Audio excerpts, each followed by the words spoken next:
आपने अक्सर सुना होगा कि झूठे दोस्त से सच्चा दुश्मन अच्छा होता है, क्योंकि इसमें कम से कम इस बात की गुंजाइश तो रहती है कि आपको सामने वाले के दुश्मन होने का पता रहता है। हमारे पड़ोसी चीन के मामले में भी ये कहावत 100% फिट बैठती है। आपको याद होगा किस तरह चीन के राष्ट्रपति शी जिनपिंग ने भारत में आकर प्रधानमंत्री नरेंद्र मोदी के साथ झूला झूलकर कूटनीति की थी। लेकिन जब बात असली दोस्ती निभाने की आती है तो चीन हमेशा धोखेबाज साबित होता है।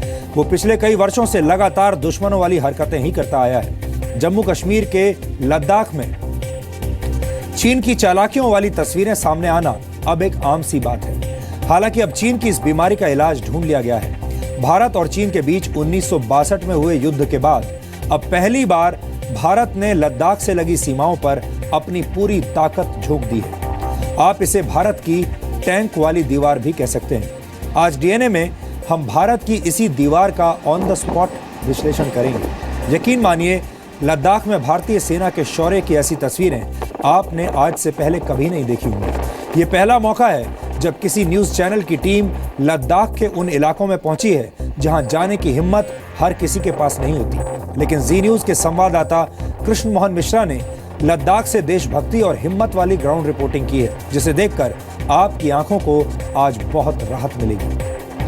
लद्दाख से सटे चीन की सीमा पर अपनी ताकत बढ़ाने के लिए भारतीय सेना ने पहली बार लद्दाख में अपने टैंक्स तैनात किए। यानी वर्ष 1962 में चीन के खिलाफ हुए युद्ध के बाद यह पहला मौका है जब भारतीय सेना ने लद्दाख में टैंक्स की तैनाती की है। लद्दाख से हमारी स्पेशल सीरीज के दौरान हम आपकी मुलाकात महाराणा प्रताप, टीपू सुल्तान और औरंगजेब नाम के टैंक से भी करवाएंगे, जो 24 घंटे और 365 दिन चीन की एक एक हरकत पर नजर बनाए हुए हैं। इसके अलावा हम आपको ये भी दिखाएंगे कि लद्दाख की पेंगोंग झील में जब भारतीय सेना पेट्रोलिंग के लिए निकलती है तो चीन के सैनिकों के साथ उनका सामना कैसे होता है। हमारी ग्राउंड रिपोर्टिंग में 16,000 फीट की ऊंचाई पर तैनात भारतीय सैनिकों की पेट्रोलिंग भी होगी और साथ ही हम आपको चीन से सटी सरहद पर शान से लहरा रहे भारत के आखिरी तिरंगे के दर्शन भी करवाएंगे। आप इसे इस तरह भी कह सकते हैं कि अगले कुछ दिनों तक डीएनए में लद्दाख से हमारी ऑन द स्पॉट रिपोर्टिंग चीन के खिलाफ फ्यूचर वॉरफेयर को ध्यान में रखते हुए भारत की ताकत और रणनीति की कुंजी होगी। भारत को लद्दाख में सिर्फ चीन से ही नहीं बल्कि पाकिस्तान से भी खतरा है। ऐसा क्यों है, इसके बारे में मैं आपको आगे बताऊंगा, लेकिन उससे पहले आपको लद्दाख से हमारी सीरीज का ये पहला वीडियो विश्लेषण देखना चाहिए। ये एक ऐसा विश्लेषण होगा जो आपके दिल में तिरंगा फहरा देगा।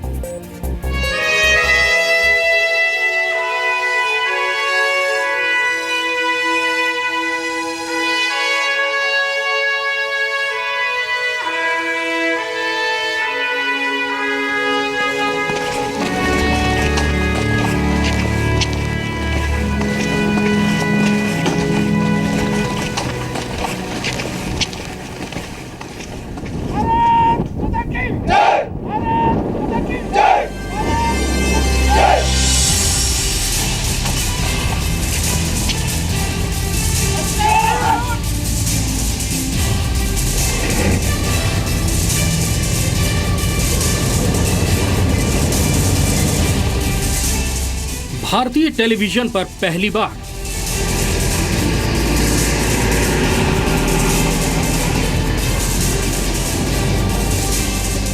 भारत का फौलादी पंच चीन के बहुत अंदर तक और बहुत कारगर चोट कर सकता है।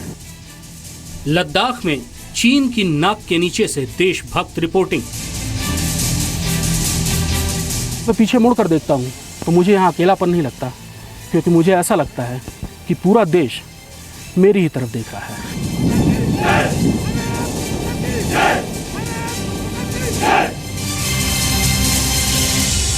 चीन को करारा जवाब देने के लिए तैयार हैं महाराणा प्रताप, टीपू सुल्तान और औरंगजेब।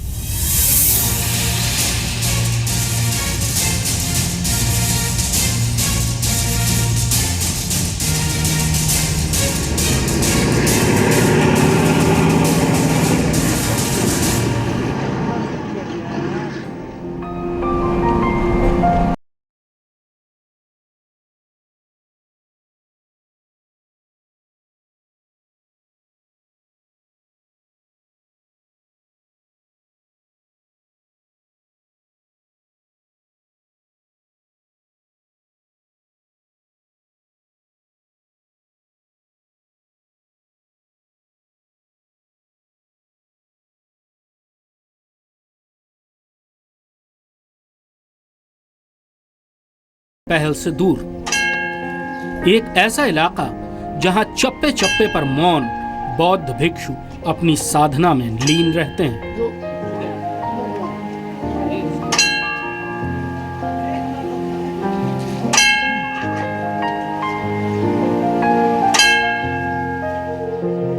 यहाँ कुदरत की बेइंतहा खूबसूरती भी है और बेरहम मौसम का सितम भी। हमारे कैमरे पर रिकॉर्ड हुई बादल फटने की ये तस्वीर इसकी जीती जागती मिसाल है। ये एक सर्द रेगिस्तान है जहां सर्दियों में तापमान 0 से 50 डिग्री नीचे चला जाता है। बारिश बेहद कम होती है और मीठे पानी के स्रोत बहुत कम है। एक तरफ ऑक्सीजन की कमी और दूसरी तरफ तेज तूफान। इसीलिए यहाँ केवल कुछ ही जगहों पर इंसान रह पाता है। मीलों मील तक फैले सुनसान और वीरान इलाके के बेरहम मौसम में केवल मरमोट और तिब्बती जंगली गधे यानी कियांग ही जिंदा रह पाते हैं।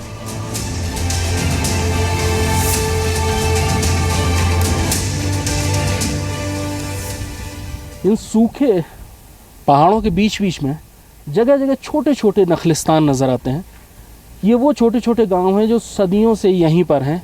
जहाँ भी पानी का थोड़ा सा भी सोता मिलता है इंसान वहीं बस जाता है। वादियाँ हैं जहाँ पर इनको बर्फ़ से और हवा से बचाव मिलता है, पानी है। और ये दृश्य बहुत दूर से समझ में आ जाते हैं। सूखे पहाड़ों के बीच में हरे हरे छोटे छोटे पैच। हालांकि ये फैसला करना मुश्किल होता है कि लद्दाख के इलाके में आपको हवा ज़्यादा तकलीफ़ देगी, सर्दी या धूप।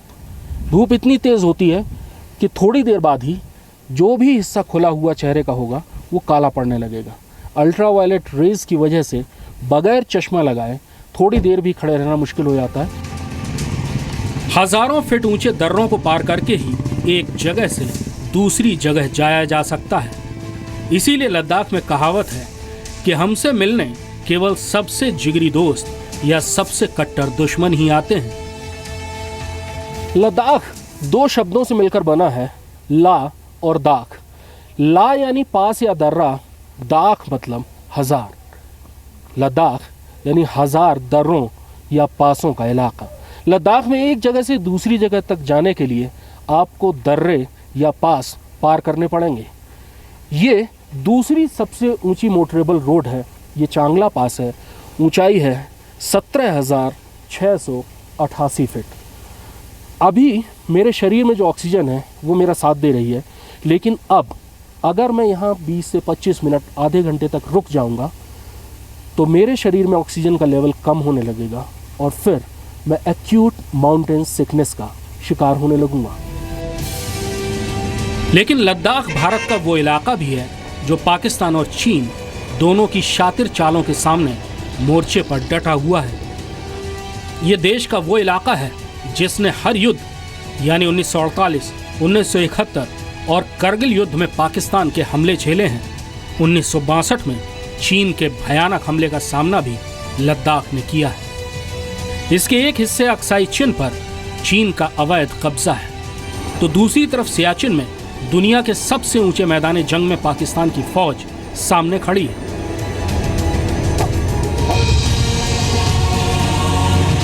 लद्दाख में चीन की नाक के नीचे से देशभक्त रिपोर्टिंग की पहली रिपोर्ट में हम आपको उन मोर्चों पर लेकर चलेंगे जहां हर चुनौतियों के बाद भी भारतीय सैनिक सरहद पर डटे हुए हैं।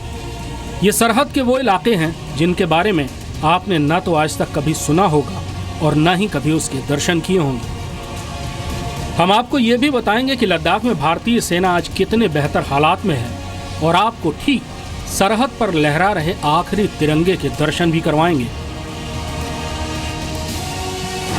सबसे पहले हम आपको 50 साल पीछे ले चलते हैं, जब चीन की सेनाएं लद्दाख में घुस रही थी और डर था कि चुशूल की हवाई पट्टी भी उनके कब्जे में आ जाएगी।